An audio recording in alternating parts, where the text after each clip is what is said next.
Steven, ça fait déjà plusieurs années que tu donnes des conférences. Ça fait combien d'années? 12 ans. 12 ans déjà? Ouais. Wow, je m'en souviens encore la première fois que je t'ai vu en présentation.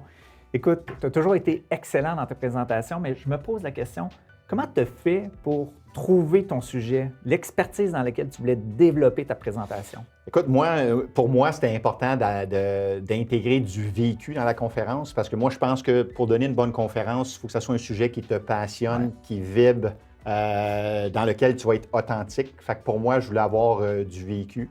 Et évidemment, je la donne, comme je disais, depuis 12 ans. Et c'est tiré de ton histoire. Donc, vraiment, comme tu disais un peu tantôt, je m'en souviens par rapport au leadership, être authentique. C'est un peu ça aussi, être conférencier. Tout à fait authentique. Et puis, moi, j'ai toujours beaucoup aimé la psychologie. La psychologie m'a beaucoup aidé dans les moments difficiles dans ma carrière de hockeyeur. Et puis, j'ai réalisé après ça, quand je suis arrivé dans le monde des affaires, que c'était la même chose. Les gens avaient le même défi.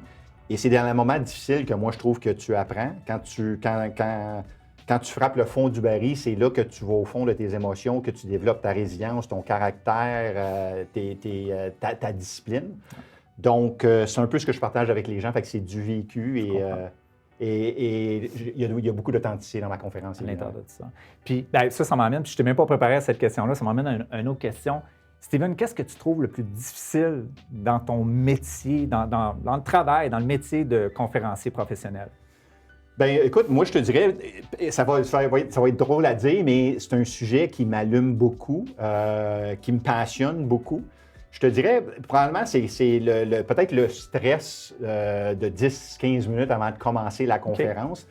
Mais aussitôt, c'est un peu comme dans le temps du hockey. Quand tu embarques sur la patinoire, tu vois la foule, ça peut être un peu intimidant. Mais aussitôt que la rondelle tombe sur la patinoire, bien là, le stress tombe et puis ton expérience et puis ton désir d'aider les gens passe en premier. Prends dessus. C'est drôle que tu dises ça parce que dernièrement, je parlais avec des athlètes olympiques, des anciens joueurs de la Ligue nationale qu'on représente chez Horizon, puis ils me disaient ce qui ressemble le plus au feeling qu'on vivait avant d'embarquer sa patinoire, avant de performer dans une compétition internationale comme les Jeux olympiques, c'est la conférence, c'est ce avant-là qui vient nous chercher l'adrénaline. Il n'y a aucun doute, je le partage tout à fait. Puis justement, quand tu prends ta retraite, quand tu as joué un sport de haut niveau professionnel ou les athlètes olympiques, j'imagine, cette adrénaline-là, quand tu prends ta retraite, te manque. Et quand j'ai commencé à donner des conférences, c'est un peu ce que je revivais. Là, ah oui, hein? Mais tu me disais le stress, 15 minutes avant. As-tu des trucs, toi, pour gérer ce stress-là? Moi, écoute, la respiration. Moi, je crois beaucoup à la respiration. Souvent, quand tu es stressé, tu respires de façon saccadée et ça l'affecte tout ton body language. Ouais. Donc, pour moi, c'est la respiration. Et c'est vraiment de mettre dans l'état d'esprit que de sortir de l'ego, de la performance, puis d'arrêter de se regarder le nombril et de dire que je le fais pour les gens. Le message que j'ai à passer est intéressant, est puissant et je le fais pour aider les gens. Ah, j'adore ça, j'adore ça. Vraiment un truc pour de jeunes conférenciers ou même des conférenciers d'expérience. Tu sais, moi, j'ai des conférenciers qui ont décidé d'arrêter de performer, d'arrêter de donner des conférences. Il y avait trop de stress avant la présentation. Donc, d'être capable de bien respirer, bien se préparer, puis surtout, savoir qu'on est là pour donner ça aux autres. Donner aux gens, bien oui. Ouais, c'est de contrôler ton dialogue interne. Et j'en parle dans ma conférence, évidemment, mais dans ma préparation, je le vis. Tu sais, quand je dis d'être authentique puis de quelque chose qui résonne, je le vis. Moi-même, quand je me prépare, c'est de te programmer pour avoir du succès. Là, tu sais. Donc, ton dialogue interne est super important.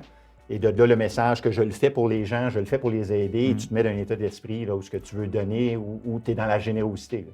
Tu es programmé pour le succès. Ouais. Est-ce que tu utilisais ça aussi dans le sport? Aucun doute. Aucun doute, hein? Aucun doute. La visualisation, on en parle beaucoup dans le sport d'élite, est tellement importante. Tu sais, en anglais, il y a une expression qui dit « don't expect what you don't expect ».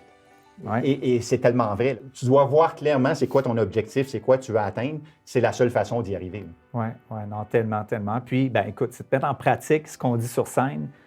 Les plus gros conseils qu'on peut donner à des jeunes conférenciers ou même des conférenciers d'expérience, c'est de mettre en pratique ce qu'on dit, de se préparer. Steven, merci beaucoup d'avoir été avec nous pour cette rencontre-là. À la prochaine.